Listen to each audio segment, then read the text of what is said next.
Hi, I'm Hope, and today we're going to talk about chatting in Adobe Connect meetings. You can use the chat pod to communicate with other attendees while a meeting is in progress. If you have a question and do not want to disturb the meeting flow, you can send a chat message to another meeting participant. For example, when you first enter a meeting room, you can introduce yourself by sending a chat message to everyone in the room. So the chat pod's down here at the bottom right corner, and you're going to click in the text box and enter your message. And then you can either press enter or you can click this little chat icon to the right. Now everyone will see your message. As a presenter, you can use more than one chat pod simultaneously. Chat pods can display content to either everyone or only presenters in a presenter-only area. Chat pod content is persistent and will remain in a meeting room until deleted. If you want to save your chat pod content for future use, you can email the content to yourself. So I'm going to switch back to my host role and show you what the chat looks like for hosts. So send another message.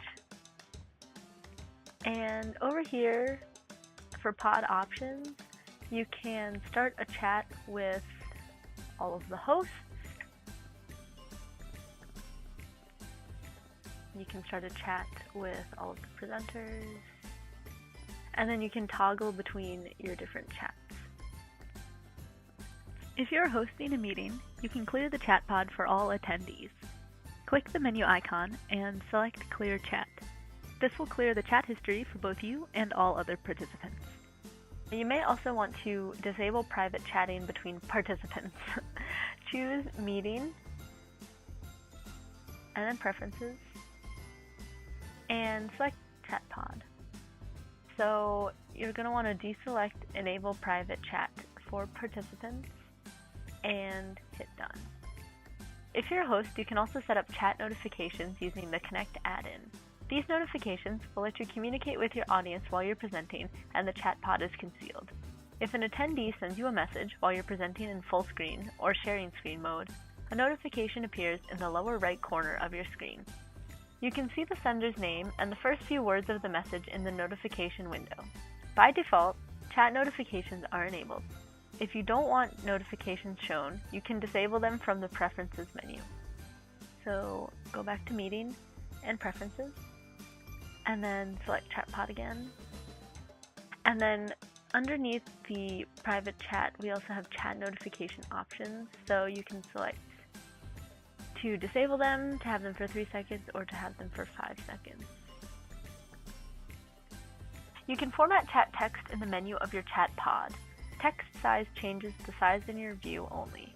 The chat color changes the text color in the view of all participants, which makes your remarks stand out. Click My Chat Color, and right now it's set to black, but let's do a nice green color.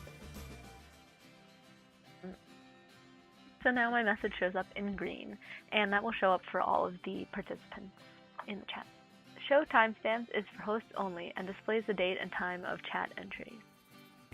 Finally, you can email the contents of a chat pod to yourself. So go back to the menu and select Email Chat History. So now an email of the chat will be sent to your Loyola email address. You can copy and paste the contents of that message, or you can forward it to someone else. Completely up to you. Learn more about instructional technologies at Loyola by visiting loyola.edu/FTC.